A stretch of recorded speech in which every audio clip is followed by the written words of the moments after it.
जय हिंद दोस्तों, नमस्कार। दोस्तों मैं हूं प्रमोद अरोरा और मैं आप सभी का स्वागत करता हूं रोजगार विद प्रमोद यूट्यूब चैनल में।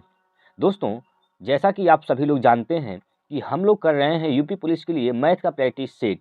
तो आज ये जो प्रैक्टिस सेट है, प्रैक्टिस सेट नंबर 5 है दोस्तों। 4 प्रैक्टिस सेट हम लोग इसके पहले कर चुके हैं। उम्मीद करता हूँ कि आप सभी लोगों ने देखा होगा और हर एक सवाल आपको समझ में भी आए होंगे, ऐसा मैं विश्वास करता हूँ। तो प्यारे साथियों, आप लोगों का जो प्यार इसके पहले वाले प्रैक्टिस सेट मिला है, बस वही प्यार इसमें भी आप लोग अपना बनाए रखिएगा। तो चलिए स्टार्ट करते हैं। पहला क्वेश्चन दोस्तों आपके सामने दिया गया है। ए, बी और सी ने 6, 5, 8 के अनुपात में निवेश के साथ एक फर्म शुरू की। बी ने 6 महीने के बाद पूरी राशि वापस ले ली। यदि 1 वर्ष के बाद ए और बी का एक साथ है लाभ है, अकेले सी के लाभ से 583 रुपये अधिक है, तो बी द्वारा निवेश की गई राशि ज्ञात कीजिए। बी ने कितनी राशि निवेश किया गया है, यह आपसे पूछा गया है। 3 लोग हैं, एक लोग ए है, एक बी है और एक कौन है दोस्त, एक सी है। इन्होंने अपनी राशि किस अनुपात में निवेश किया है, 6, 5 और 8 के अनुपात में।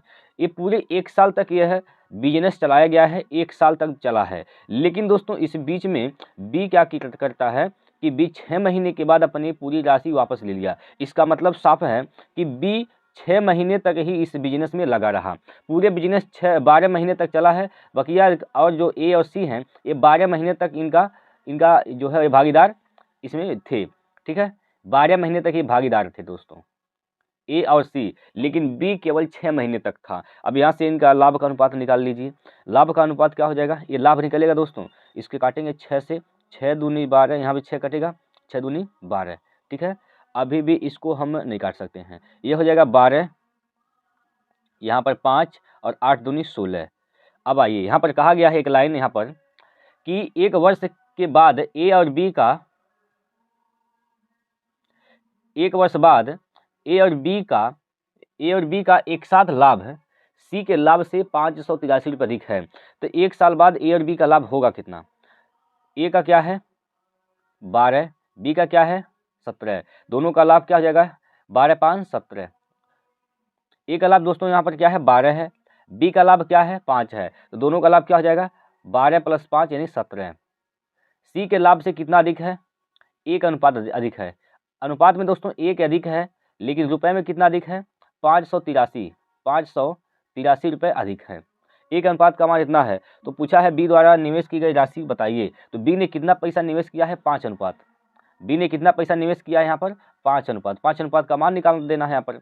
5 अनुपात का मान निकालेंगे तो क्या करेंगे यहाँ पर 5 × 583, 5 यहाँ 15, हासिल का 1, 5 और 40, 41, हासिल का 4 और 5 × 25, 4, 29। 2915 रुपये बी ने अपना पैसा निवेश किया है दोस्तों। 2915 इसका राइट आंसर होगा ऑप्शन नंबर 3। ठीक है, चलिएगा आगे चलते हैं भैया। अगला क्वेश्चन आपकी स्क्रीन पर लेते हैं। आइए दोस्तों, चलिए अगला क्वेश्चन आपकी स्क्रीन पर यहाँ पर दिया गया है और इसमें कहा गया है कि यदि एक गोले की त्रिज्या दोगुनी कर दी जाए तो वास्तविक गोले की आयतन तथा नए गोले के आयतन का अनुपात बताइए दोस्तों। पहले त्रिज्या क्या था, 1 था, अब दोगुनी करके दोगुना कर दिया गया, इसका मतलब 2 कर दिया गया है। तो गोले का आयतन क्या होता है दोस्तों, गोले का आयतन होता है 4/3 πr³। ठीक है, ये होता है गोले का आयतन का फार्मूला। ठीक है भाई, ये गोले के आयतन का फार्मूला होता है, इस बात को आप लोग नोट कर लेंगे। पहले त्रिज्या क्या था दोस्तों, हम इसको r1 मान लेते हैं।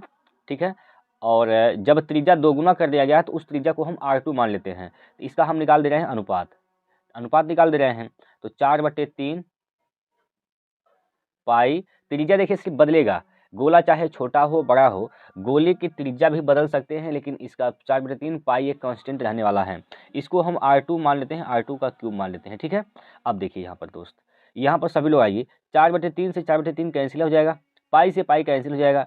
r1 पहले क्या था, 1 अनुपात, तो 1 का क्यूब करेंगे तो 1 का क्यूब हो जाएगा यहाँ पर। ठीक है भाई, बताइए। ठीक, r2 क्या कर दिया गया है, दोगुना कर दिया गया, इसका मतलब 2 का क्यूब कर देंगे यहाँ पर। 1 का क्यूब 1 होता है दोस्तों, और 2 का क्यूब क्या हो जाएगा 8। 2 का क्यूब क्या होगा 8, यानी 1 संबंधी 8 इसका राइट आंसर होगा और ऑप्शन नंबर यहाँ पर 2 इसका राइट हो जाएगा।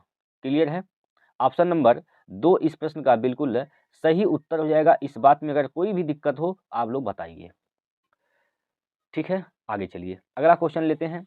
अगला प्रश्न आपके स्क्रीन पर यहाँ दिया गया है दोस्तों। चलिए भाई देखिए, कहा गया है एक पुरुष और एक महिला एक साथ एक कार्य को 12 दिन में कर सकती हैं। एक पुरुष है और एक क्या है, एक महिला है। एक पुरुष यानी एक मेल है और एक कौन है दोस्तों, एक फीमेल है। यह एक कार्य को 12 दिन में कर सकते हैं, 12 दिन में कर सकते हैं। भाई पुरुष का कोई क्षमता होगा, महिला का कोई क्षमता होगा, अपनी अपनी क्षमता से काम करेंगे तो 12 दिन में काम को खत्म कर रहे हैं। इसका टोटल काम क्या हो गया, ये टोटल काम हो गया। कोई दिक्कत है? आइए आगे कहा गया है यदि उनकी क्षमता 2:3 के अनुपात में है तो महिला के लिए उसी कार्य को कितने दिन में पूरा करेगी। दोस्तों उनकी क्षमता क्या है, 2:3। पुरुष का क्या है, 2 है। महिला का क्या है, क्षमता 3 है। गुणे यहाँ पर क्या है, 12 है। टोटल कार्य क्या हो जाएगा यहाँ से, 3 2 5 12 पंजे 60। टोटल कार्य है दोस्तों 60। टोटल कार्य 60 है। अभी 60 कार्य को अकेले कौन करना चाहती है, महिला। अकेले अगर महिला काम करेगी तो महिला का क्षमता क्या है, 3 की क्षमता से काम करेगी तो 20 दिन का समय लगेगा। 20 दिन इसका राइट आंसर हो जाएगा दोस्तों, 20 दिन। ठीक है, ऑप्शन नंबर 4। कोई दिक्कत है? चलिएगा, टाइम एंड वर्क का क्वेश्चन दोस्तों बहुत आसान क्वेश्चन था यह। आइए अगला क्वेश्चन की ओर चलते हैं। अगला प्रश्न आपके स्क्रीन पर यहाँ दिया जा रहा है दोस्तों। चलिएगा, अगला क्वेश्चन आपके स्क्रीन पर यहाँ दिया जा रहा है। एक बार सभी लोग पहले सवाल को पढ़िए। एक बार सभी लोग सवाल को पढ़ लेंगे।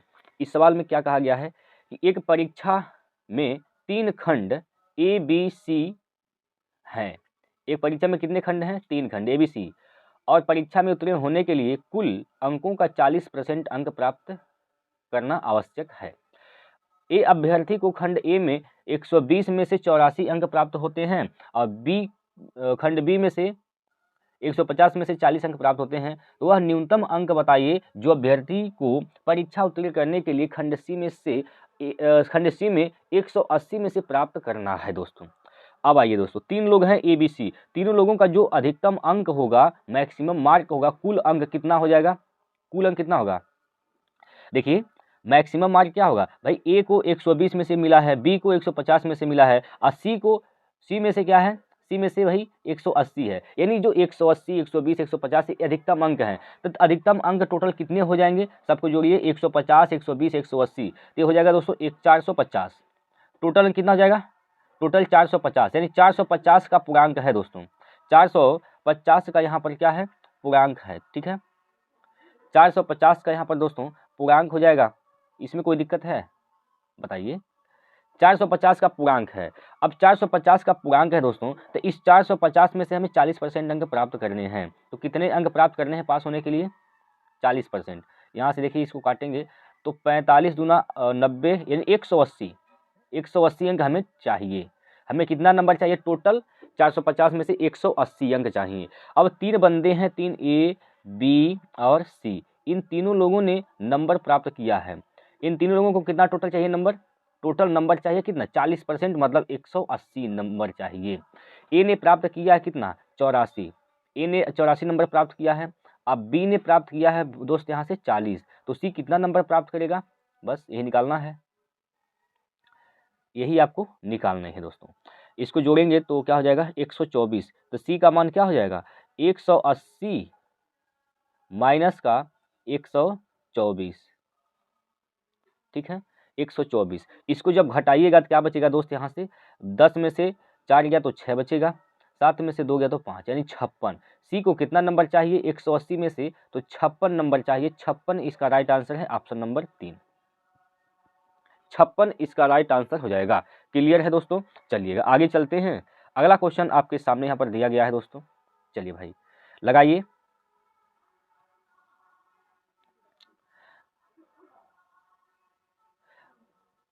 बताइए क्या होगा इसका राइट आंसर। देखिएगा 4 पर घात 3.5 है, संबंधित 2 पर घात 5 है, अनुपात निम्न में से किसके समान है। तो एक अनुपात किसके समान, ये आपसे पूछा जा रहा है। देखिएगा ये जो 4 पर घात यहाँ पर दोस्तों 4 पर घात 3 संबंधित 5 जो दिया गया है, और संबंधित यहाँ पर 2 पर घात 5 दिया गया है। क्लियर है, यही दिया गया है। इसको आप लिख सकते हैं 4 पर घात 3.5 जो है, इसको आप ऐसे लिख सकते हैं 2 पर घात 2 और कोष्टक के बाद यहाँ पर 3.5 संबंधे 2 पर घात 5 लिख सकते हैं। ये तो दिया जैसा है वैसा ही लिख रहे हैं। अब 2 यहाँ कोष्टक के बाद है तो 2 का गुणा 3.5 में हो जाएगा, तो हो जाएगा 7। क्या हो जाएगा दोस्तों? 7 हो जाएगा। 2 पर घात क्या हो जाएगा? 7 और संबंधे 2 पर घात क्या हो जाएगा यहाँ पर? 5 है। यह है 5 से भाग देंगे 2 बार में कैंसिल हो जाएगा ना, यानी 2 पर घात 2 संबंधे 2 पर घात 2 संबंधे, इधर देखिए 2 पर 5 घात था, खत्म हो गया, इधर 1 बचा है, इधर 1 बच गया, इधर 1 बच गया, इधर 2 पर घात 2 बचा है। इसका मतलब क्या हो जाएगा? 2 पर घात 2 का मतलब 4 संबंधे 1, 4 संबंधे 1 इसका राइट आंसर हो जाएगा दोस्तों। ऑप्शन नंबर 2, ऑप्शन नंबर 2 इसका बिल्कुल सही उत्तर हो जाएगा। चलिए अगला क्वेश्चन की ओर चलते हैं। अगला प्रश्न आपके सामने यहाँ पर दिया जा रहा है दोस्तों, बताइए क्या होगा इसका सही उत्तर। चलिए दोस्तों, इसमें क्या कहा गया है, एक वस्तु के अंकित मूल्य पर 20% छूट देने के बाद एक व्यापारी को 16% का लाभ होता है। यदि वस्तु के क्रय मूल्य में 10% की वृद्धि की जाती है तो उसे उसी अंकित मूल्य पर अब कितने प्रतिशत की छूट देनी चाहिए ताकि उसे पहले जैसा लाभ प्रतिशत प्राप्त हो सके। देखिए साथियों, आप यहाँ से सीपी, एसपी और एमपी का निकालिए अनुपात। ठीक है भाई, देखिए 20% का छूट, यहाँ पर क्या कह रहा है 16% का लाभ। 16% का मतलब होता है 4/25, यानी 25 का सामान था 4 के लाभ पर बेचा गया, इसका मतलब इसको 29 में बेचा गया है दोस्तों, 29 में बेचा गया। 20% की छूट यानी 5 था उसका अंकित मूल्य, तो छूट कितना मिला है, एक कितना बेचा गया 4 पर। क्लियर है, यहाँ पर 29 आ जाएगा और यहाँ पर दोस्तों 4 आ जाएगा। ठीक, गुणा यहाँ से गुणा करेंगे 25 चौका 100 हो जाएगा यहाँ पर, और यहाँ से 29 चौको 116, 29 पंजे 145 हो जाएगा यहाँ पर। आगे एक बात और बोला गया है, करा कि यदि वस्तु के क्रय मूल्य में 10% की वृद्धि की जाती है, वस्तु के मूल्य में यानी क्रय मूल्य में 10% जब बढ़ा देंगे दोस्तों, 10% 100 का 10% 10 होगा, 100 का 10% क्या होगा 10 होगा, 10 जब बढ़ाएंगे तो कितना हो जाएगा यहाँ पर, कितना हो जाएगा दोस्तों 110, 110 हो जाएगा, 110 हो जाएगा। अब कह रहा है कि उसे उसी अंकित मूल्य पर अब कितने प्रतिशत की छूट देनी चाहिए ताकि उसे पहले जैसा लाभ हो। पहले जैसा लाभ हो यानी लाभ कितना हो रहा था पहले 16% का, यानी हम कह दें कि 110 का सामान है दोस्तों, 16% के लाभ पर बेचा जाएगा तो कितना बिकेगा 116% पर, 116/100, 116/100, 116/100 पर बिकेगा दोस्तों। 116/100 जब इसको आप हल करेंगे तो हो जाएगा 127.6,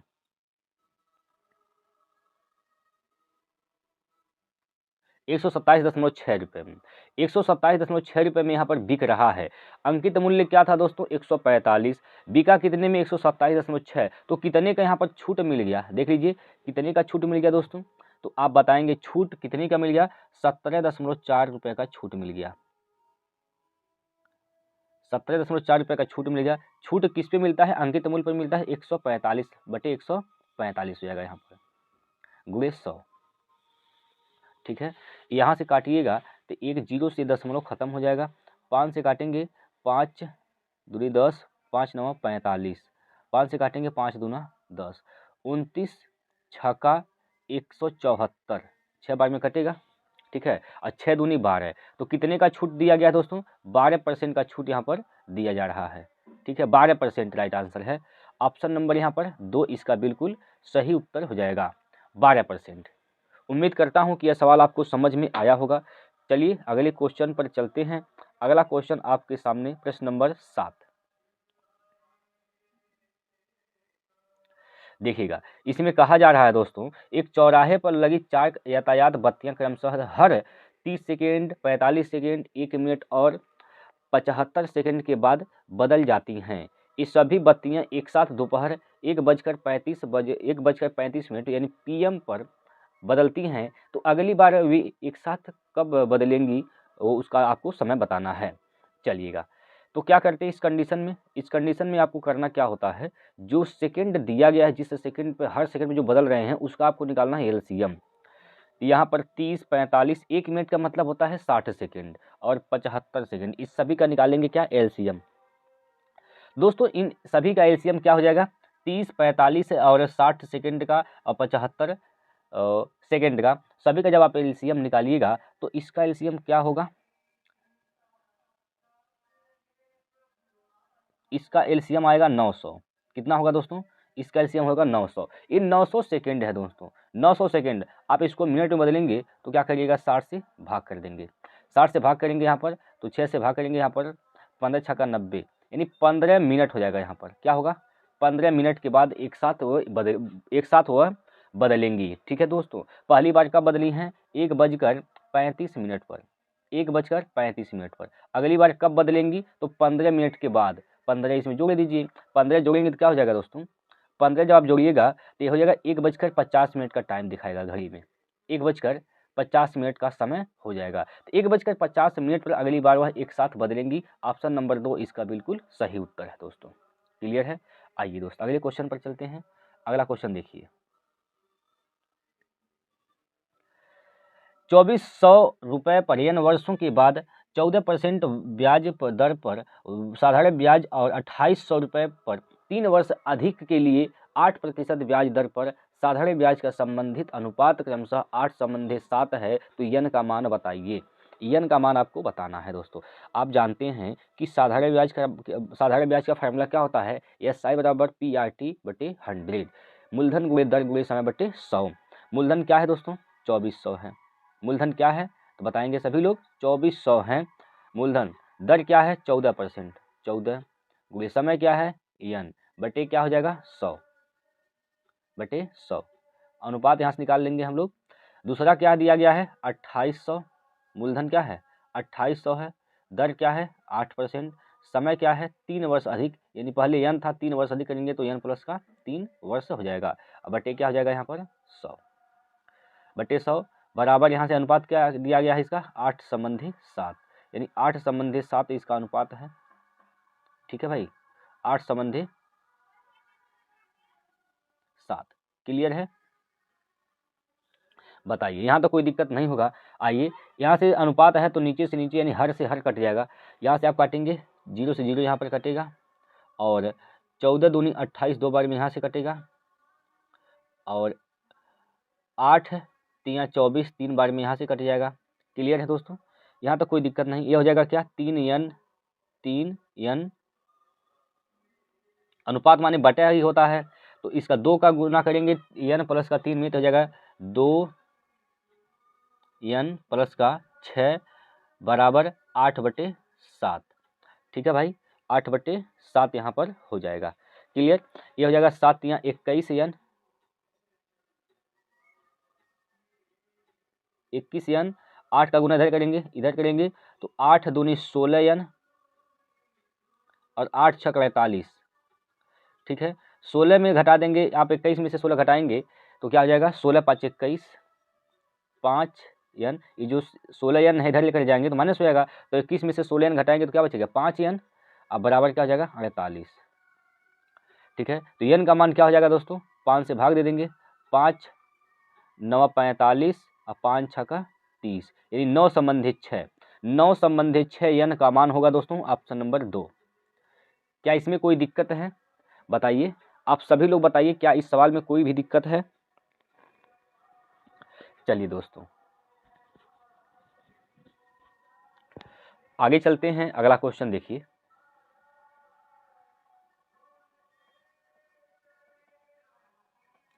अगला प्रश्न आप लोग देखिए दोस्तों, यहाँ पर दिया गया है, एक आदमी ए से बी तक की यात्रा 36 किलोमीटर प्रति घंटा की चाल से और 74 मिनट में तय करता है, और वह बी से सी तक की दूरी 45 किलोमीटर प्रति घंटा की चाल से 111 मिनट में तय करता है। पूरी यात्रा की औसत चाल बताइए दोस्तों। औसत चाल निकालना है आपको, तो क्या होता है कुल दूरी बटे कुल समय। तो आप यहाँ पर समय का निकाल लीजिए अनुपात, समय का अनुपात निकालिए 74, यहाँ पर समय का अनुपात निकालिए। देखिए यहाँ पर कहा गया है, यहाँ से 36 किलोमीटर प्रति घंटा की स्पीड से गया है। ठीक है, कितना समय लिया है? 74 मिनट, 74 मिनट का समय लिया है। और बी से सी तक गया है 45 की स्पीड से, कितना टाइम लिया है? 111 मिनट। तो आप इसका निकाल लीजिए अनुपात, समय का निकाल लीजिए। ये स्पीड है और ये क्या है दोस्तों? यह टाइम है। तो इसका आप अनुपात निकाल लीजिए टाइम का। तो क्या होगा इसका अनुपात? इसको काटिएगा तो ये कट जाएगा कितनी बार में? इसको जब आप काटेंगे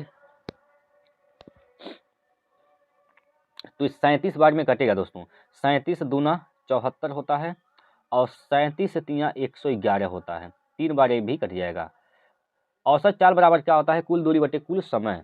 एवरेज स्पीड बराबर क्या होता है? कुल दूरी बटे कुल समय। तो एवरेज स्पीड निकालिए, कुल दूरी का मतलब चाल गुना समय, 36 गुणे 2, 36 दूना 72 प्लस 45 गुना 3, 3 पच्चीस 15 और 3 चौक 12 और 13, 135 बटे कुल समय क्या हो जाएगा? 2 और प्लस 3 यानी 5 अनुपात 5 हो जाएगा। ठीक है, जोड़ेंगे इसको क्या हो जाएगा यहाँ पर? 7, 207 हो जाएगा यहाँ पर। 207 बटे दोस्तों 5 होगा, 207 बटे 5, 5 से भाग दीजिएगा, 5 चौको 20, 5 एक कम 5, फिर बचेगा यहाँ पर 2, 5 चौको 20, 5 चौको 20 यानी 41.4 किलोमीटर प्रति घंटा का स्पीड होगा इसका औसत चाल। 41.4, ऑप्शन नंबर 1 इसका बिल्कुल सही उत्तर है दोस्तों। ऑप्शन नंबर 1 इसका बिल्कुल सही उत्तर है, 41.4 किलोमीटर प्रति घंटा। कोई दिक्कत नहीं है, आइए आगे चलते हैं। अगला प्रश्न आपकी स्क्रीन पर दिया गया है, यहाँ पर देखिए क्या कहा जा रहा है। इसमें कहा गया है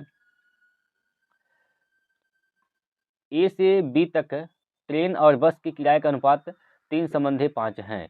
यदि ट्रेन के किराए में 15% की वृद्धि की जाती है और बस के किराए में 10% की वृद्धि की जाती है, तो ट्रेन और बस के नए किराए का अनुपात क्या होगा दोस्तों?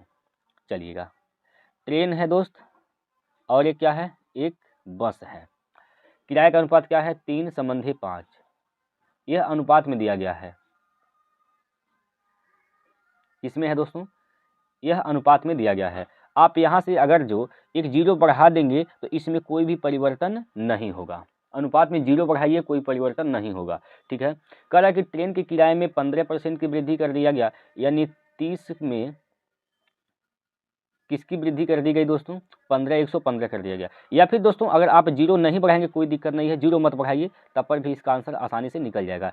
चलिएगा, देखिए 3 में कितना का वृद्धि किया गया है? 15%, यानी 115% यहाँ पर हो गया, 115%। ठीक है, 115% यहाँ पर हो गया। और संबंधे अनुपात का चिन्ह लगाएंगे। और इसमें बस के किराए में कितने की वृद्धि किया गया है? 10% का। तो 5 में 10% वृद्धि करेंगे तो 110% यहाँ पर हो जाएगा, 110% यहाँ से हो जाएगा। देखिए परसेंट से परसेंट कैंसिल हो जाएगा दोस्तों। और इसको काटेंगे जब हम 5 से काटेंगे, अगर 5 से काटिएगा दोस्तों तो यहाँ पर 5 से काटिए, इसको काटिए 5 से काटेंगे तो 5 दूनी 10 और 5 तिया 15। ठीक है, ये देखिए ये 110 जो है दोस्तों यह नहीं काटा गया है, 110 यहाँ पर नहीं काटा गया है, याद रहे 110 जैसा है वैसा ही है। ठीक है, चलिएगा 23 तिया 69 हो जाएगा। 23 तिया क्या हो जाएगा? 69 संबंधी 110, 69 संबंधी 110। ऑप्शन नंबर कौन सा सही है? ऑप्शन नंबर 1 इसका बिल्कुल सही उत्तर हो जाएगा दोस्तों। क्लियर है दोस्त? चलिए अगला क्वेश्चन आपकी स्क्रीन पर दिया जा रहा है। यहाँ पर अगला प्रश्न आपके सामने यहाँ पर दिया गया है दोस्त। यदि 8 अंकों की एक संख्या 98, यहाँ पर दोस्तों यहाँ पर आप लोग जरा सुधार करेंगे, यहाँ 98 के बाद यहाँ यक्स है दोस्तों, यहाँ क्या है? यक्स है। क्लियर है? देखिए इस प्रकार से दिया गया है 98 यक्स 423 वाई, ये स्टार नहीं है दोस्तों, 4 है। क्लियर? ये किससे विभाजित है? ये दोस्तों 72 से विभाजित है। 72 से विभाजित है तो बताइए यहाँ से आपको किसका मान पूछा गया है? 5x + 3y माइनस का xy का मान पूछा गया है। तो xy को आपका मान निकालना है दोस्तों। 72 का मतलब क्या होता है? इसको आप लिख सकते हैं 8 9 72, यानी 9 गुना 8 लिख सकते हैं, 9 गुना 8 लिख सकते हैं। इसका मतलब क्या हुआ कि जो संख्या यह दी गई है ये जो संख्या दी गई है दोस्तों, यह 8 से भी कटनी चाहिए और 9 से भी कटनी चाहिए। अगर 8 और 9 दोनों से कट गया तो इसका मतलब 72 से भी कट जाएगी। आपसे क्या पूछा गया है, y के अधिकतम मान के लिए, तो y का जो मान होगा वह अधिकतम होना चाहिए दोस्तों। अगर आप 300 देखिए 3y4 लेते हैं और 8 से कटने का नियम क्या होता है, लास्ट के 3 अंक अगर 8 से कट गया तो पूरी संख्या 8 से कट जाएगी। तो लास्ट के 3 अंक हमने ले लिया 3y4, इसको जब हम 8 से भाग देंगे तो यहाँ पर y का मान क्या रखेंगे ताकि यह कट जाए। अधिकतम लेना है, अगर आप 9 लेंगे y का मान तो 9 लेंगे हो जाएगा यहाँ पर 8 चौक 32, 32 बचेगा क्या यहाँ पर 7 जगह 74, 8 से 74 कटता नहीं है, इसका मतलब आप y का मान क्या ले लीजिए 8 ले लीजिए। y का मान दोस्तों अगर आप 8 लेंगे, अगर आप y का मान 8 लेंगे, यहाँ पर y का मान 8 लेंगे तो 8 चौको 32 बचेगा यहाँ पर 32, 32 और 6 और 30 हो जाएगा 64, 8 अठारह 64। इसका मतलब साफ ये हो गया कि y का जो मान है दोस्तों, y का मान क्या हो जाएगा 8 हो जाएगा। y का मान तो दोस्तों फिक्स हो गया 8 है, क्लियर है। y का मान अधिकतम मान क्या होगा 8 हो जाएगा। अगर यहाँ पर जब आप 8 रखेंगे, अगर जब आप दोस्त यहाँ पर 8 रखिएगा, अब ये 9 से कटना चाहिए, तो 9 से कटने का मतलब क्या होगा, 9 से कटने का मतलब जहाँ जहाँ 9 बनता है उसको आप खत्म कर दीजिए दोस्तों। अंकों का योग 9 से कटना चाहिए, अंकों का योग अगर 9 से कट गया पूरी संख्या 9 से कट जाएगी। ये तो 9 बन रहा खत्म हो जाएगा यहाँ पर, और यहाँ से देखिए 4 2 6 3 9 भी खत्म हो जाएगा यहाँ पर। 8 4 12, 12 8 20, 12 8 20, 20 का मतलब क्या हो जाएगा दोस्तों, 20 में आप क्या जोड़े दें कि यह 9 से कट जाए, तो 20 में अगर आप 7 जोड़ेंगे तो 27 होगा, 9 से कट जाएगा। इसका मतलब यक्स की जगह क्या रखना पड़ेगा आपको 7 रखना पड़ेगा। तो यक्स का मान क्या हो गया, यक्स का मान यहाँ से दोस्तों 7 आ गया, यक्स का मान आपको आपके सामने यहाँ पर 7 आ गया है। चलिए यक्स का मान पता चल गया, वाई का भी मान पता चल गया। अब जो पूछा है आप निकाल दीजिए। कहा गया है यहाँ पर 5x प्लस का 3y माइनस XY, इसका मान आपसे पूछा गया है। देखिए बगा यहाँ पर 5 गुना 7, 7 पंजे 35 प्लस 3 गुना 8, y का मान 8 है, 8 यहाँ 24, XY यानी 8 गुणे 7, 8 7 56। ठीक है भाई, यहाँ तक दिक्कत कोई दिक्कत नहीं। इसको जब आप हल करिएगा तो 5 4 9 हो जाएगा यहाँ पर, और 3 2 5 यानी 59 माइनस का 56 घटाइए क्या होगा 6 3 9 यानी 3 हो जाएगा। 3 इसका राइट आंसर होगा दोस्तों, ऑप्शन नंबर 3। क्लियर है। चलिए आगे चला जाए।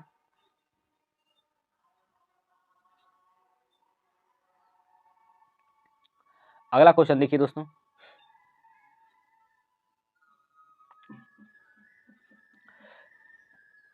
प्रश्न नंबर 12।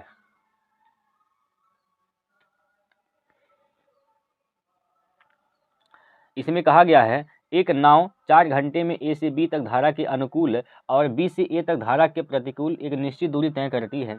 यदि धारा की गति 2 किलोमीटर प्रति घंटा और स्थिर पानी में नाव की गति 4 किलोमीटर प्रति घंटा है, तो ए से बी तक के बीच की दूरी बताइए क्या होगा। ए से बी तक के बीच की दूरी आपको बताना है। दोस्तों जब धारा के अनुकूल चलते हैं तो चाल क्या होगा, सापेक्षिक चाल इसका बी प्लस डब्लू। ठीक है, बी प्लस डब्लू, यानी जब आप अनुकूल चलेंगे, धारा के साथ चलेंगे तो उस समय चाल आपका जुटता है। क्या होता है दोस्तों, चाल यहाँ पर जुटता है। और जब आप धारा के विपरीत चलेंगे तो इसका सापेक्षिक चाल क्या होगा, बी माइनस का डब्लू।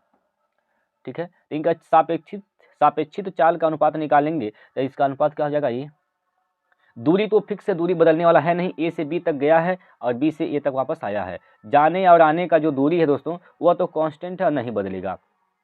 आप जानते हैं कि d बराबर क्या होता है, स्पीड गुना टाइम।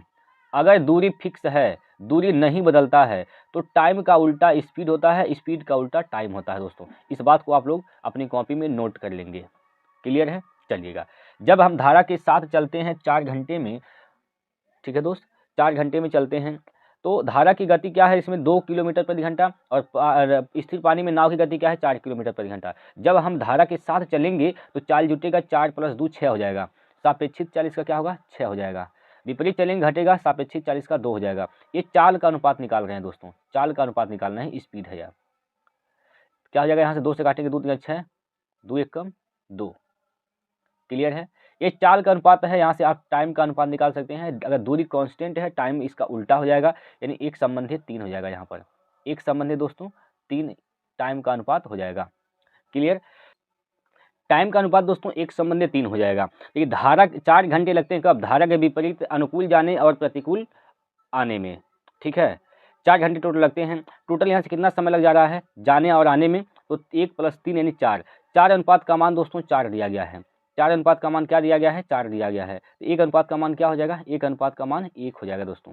1 अनुपात का मान क्या होगा, तो 1 अनुपात का मान 1 आ जाएगा। क्लियर है, 1 अनुपात का मान 1 आ गया। अगर दोस्तों 1 अनुपात का मान 1 आ गया तो यहाँ पर समय का अनुपात क्या हो गया, समय का अनुपात क्या है 1।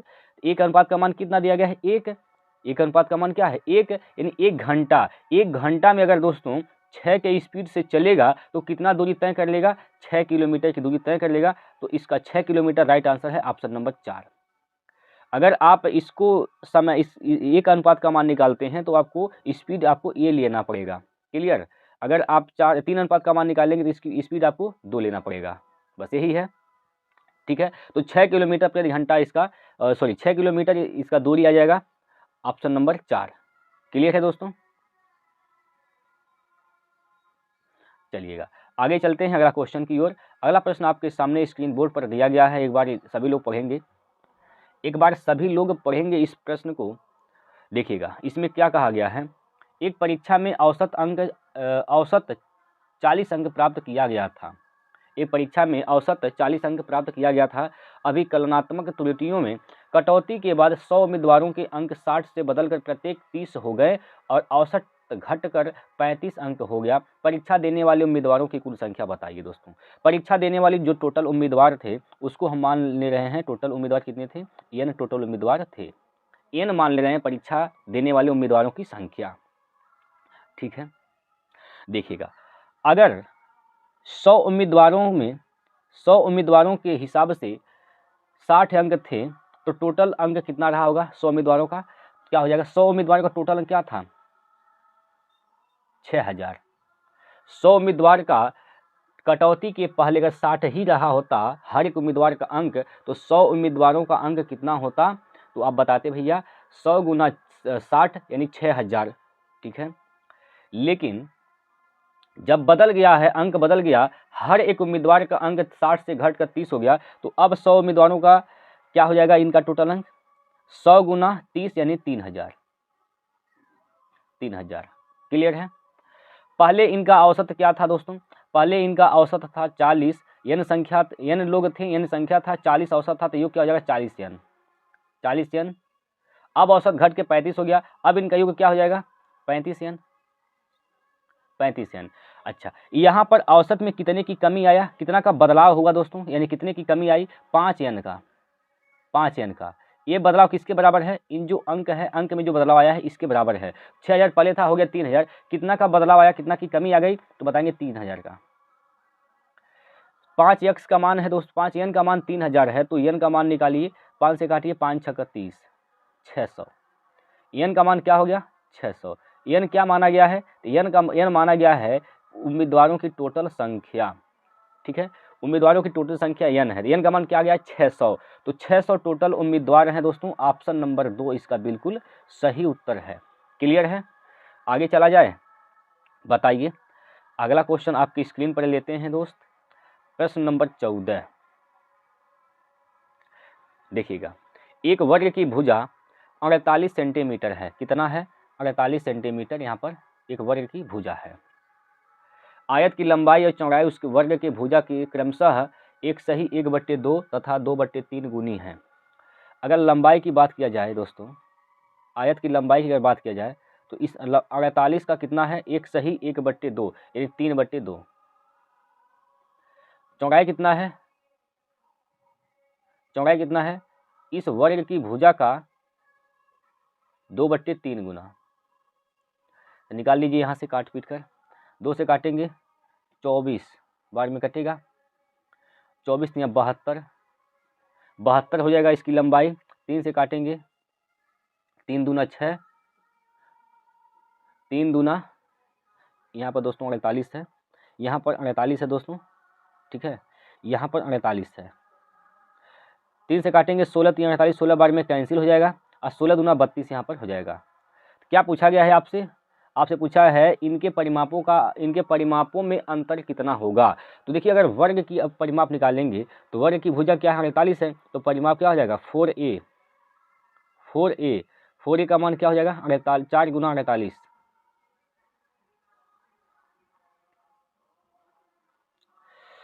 कितना हो जाएगा भाई यहाँ से 4 8 32 के 2 हासिल का 3 4 4 16 3 19 192।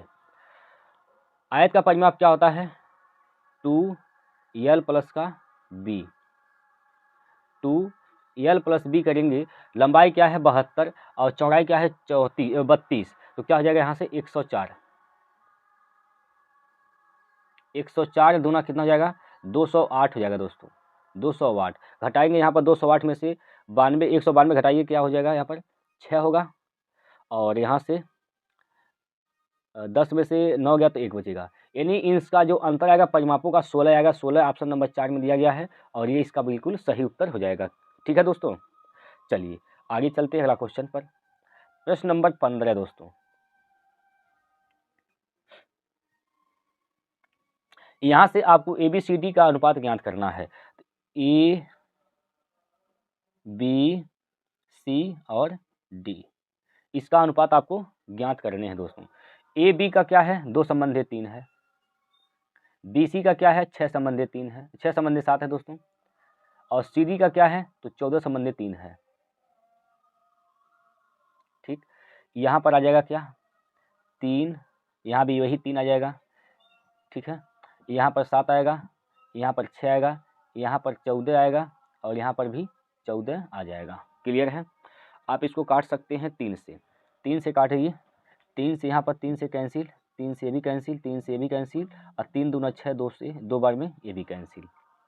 7 से भी काट सकते हैं, भी 7 से ये कैंसिल, ये भी कैंसिल, 7 दूनी 14 और 7 दूनी 14।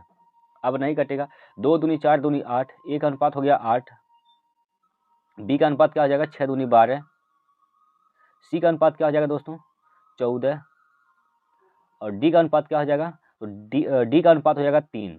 8 12 14 3 इसका राइट आंसर है। 8 12 14 3 ऑप्शन नंबर 3 में दिया गया है। ठीक है, चलिए दोस्त, उम्मीद करता हूं कि आपको समझ में आ गया होगा। अगला क्वेश्चन पर चलते हैं। अगला प्रश्न आपके स्क्रीन पर यहाँ दिया गया है और कहा गया है कि 20,000 रुपये के मूलधन पर ब्याज की धनराशि में कितना अंतर है यदि इसे 2 वर्षों के लिए वार्षिक रूप से संयोजित 10% चक्रवृद्धि ब्याज पर और साधारण ब्याज के तहत 10% ब्याज पर निवेश किया जाता है। साधारण ब्याज पर निवेश किया गया है और चक्रवृद्धि ब्याज पर भी निवेश किया गया है, तो इसमें ब्याज का अंतर आपसे पूछा गया है दोस्तों। ठीक है भाई, इसमें क्या पूछा गया है आपसे, ब्याज का अंतर पूछा गया है। ठीक है, तो ब्याज का अंतर कितना होगा यह आपको निकालने हैं दोस्तों। आइए समझते हैं। देखिएगा, 2 वर्ष के लिए अगर हम चक्रवृद्धि ब्याज ज्ञात करें 10% के हिसाब से 20,000 का, तो चक्रवृद्धि ब्याज क्या हो जाएगा इस 20,000 का, 20,000 का चक्रवृद्धि ब्याज क्या हो जाएगा, देखिएगा यहाँ से 10% का मतलब 1/10 होता है। ठीक है, इसका जब 1/10 निकालिएगा तो क्या होगा भाई 2,000।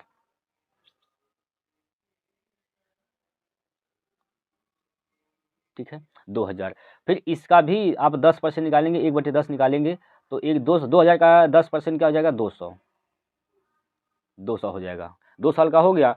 देखिए यहाँ पर ये टोटल की अगर बात करें, ये टोटल होते हैं चक्रवृद्धि ब्याज दोस्तों, और ये सिर्फ और सिर्फ ये वाला होता है ऊपर वाला 2,000 प्लस 2,000, ये आपका साधारण ब्याज होता है। और यहाँ जो है ये जो होता है दोस्तों 200, ये चक्रवृद्धि ब्याज और साधारण ब्याज का अंतर होता है, तो अंतर ही पूछा गया है। अंतर कितना है 200 रुपये है। 200 इसका राइट आंसर है, ऑप्शन नंबर 1 इसका बिल्कुल सही उत्तर हो जाएगा दोस्तों, 200 रुपये। ठीक है, उम्मीद करता हूं कि आपको समझ में आ गया होगा। अगला क्वेश्चन देखिए, 17 नंबर क्वेश्चन आपके स्क्रीन पर दिया गया है और इसमें कहा गया है कि पीयूष एक कार्य का 60% हिस्सा 3 दिन में कर सकता है। 60% का मतलब क्या होता है दोस्तों, 20×3 = 60 यानी 3/5। कितने दिन में काम कर सकता है? 3/5 हिस्सा काम वह कर सकता है कितने में? 3 दिन में। 3 से 3 कैंसिल, अगर पूरा एक हिस्सा काम करेगा पीयूष तो कितना दिन का टाइम लेगा? यहाँ पर 5 का गुना 1 में कर देंगे, 5 एकम 5। एक पूरा हिस्सा काम करने में उसको 5 दिन का समय लगेगा। विपिन वहीं पर है। विपिन क्या कहता है? विपिन 3/4 काम वह करता है कितने में? 6 दिन में। 3 एकम 3, 3 दूना 6। पूरा एक भाग करने में कितना दिन लगेगा उसको? 4 दूनी 8 दिन। 4 दूनी 8 दिन। आगे पूछा गया है यदि दोनों एक साथ कार्य करते हैं तो कार्य का 13/8 भाग कितने दिनों में पूरा होगा? 13/8 भाग। टोटल काम है कितना पहले? तो 5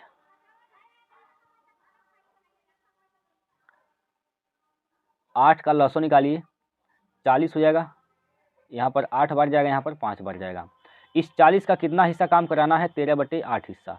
13/8 हिस्सा काम कराना है। 8 × 5 = 40, 13 × 5 = 65।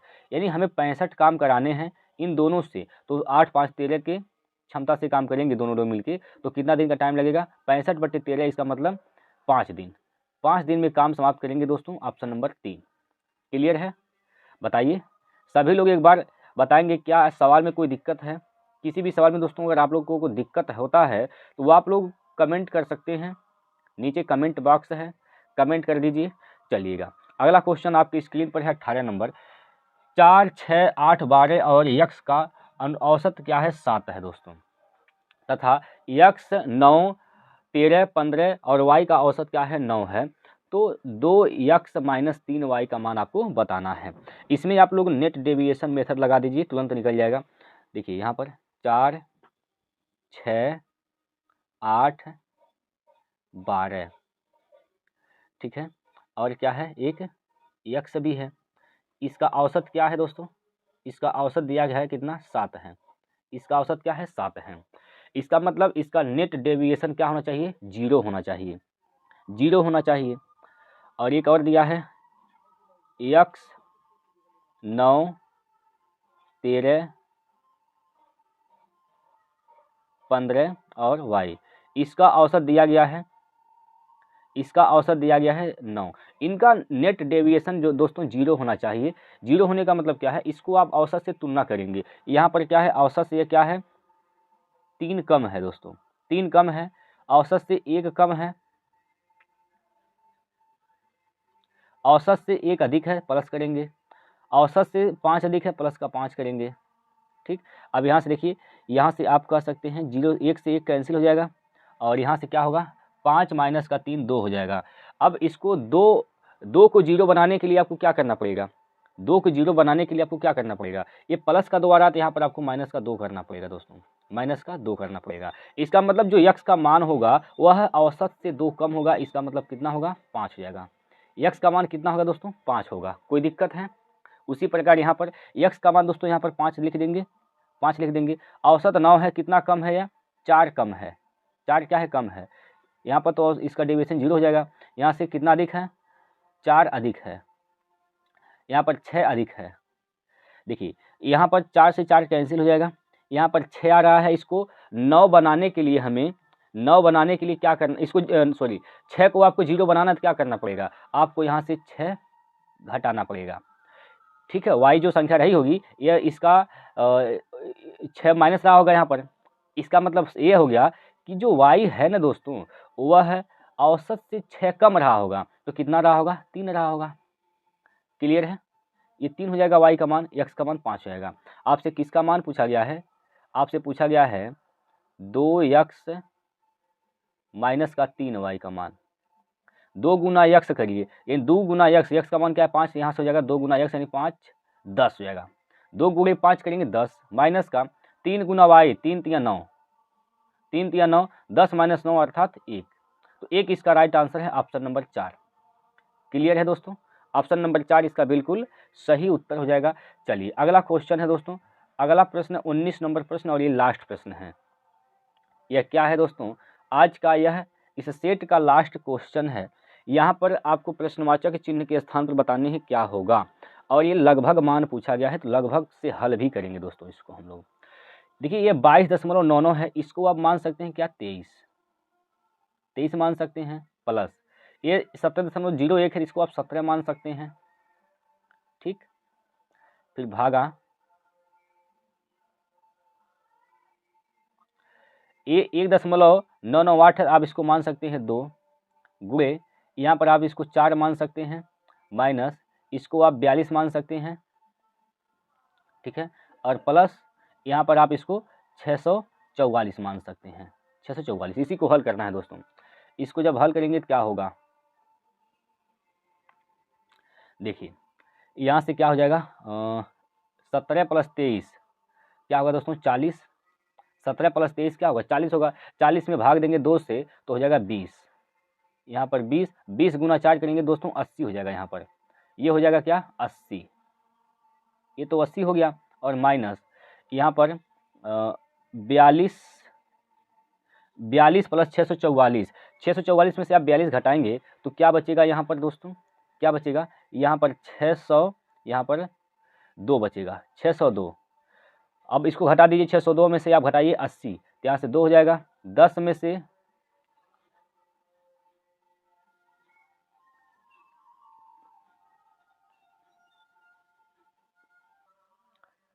सॉरी दोस्तों, यहाँ पर प्लस है, यहाँ पर दोस्तों प्लस है, थोड़ा सा मिस्टेक हो गया, यहाँ पर प्लस है। ठीक है, यहाँ पर प्लस है तो यहाँ पर भी क्या आएगा, प्लस आएगा।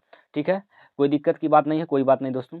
चलिएगा, अब 602 में आप 80 जोड़ेंगे तो क्या हो जाएगा, 682 हो जाएगा दोस्तों, 682। 682 इसका लगभग मान आएगा। ऑप्शन में किस में दिया गया है, ऑप्शन नंबर 3 में दिया गया है, और ये प्रश्न का बिल्कुल सही उत्तर है। उम्मीद करता हूं दोस्तों ये सवाल आपको समझ में आया होगा दोस्तों। और हम लोग 19 क्वेश्चन किए हैं, 19 के 19 क्वेश्चन में से आपके स्कोर कितने हैं आप लोग नीचे कमेंट बॉक्स में अवश्य बताइएगा दोस्तों। और वीडियो को अधिक से अधिक लोगों तक शेयर करिए, वीडियो को लाइक कर दीजिए दोस्तों, अपना प्यारा सा कमेंट इसमें आप लोग कमेंट करिए। फिर आगे मिलते हैं दोस्तों अगले प्रैक्टिस सेट को लेकर। तब तक के लिए जय हिंद, जय भारत।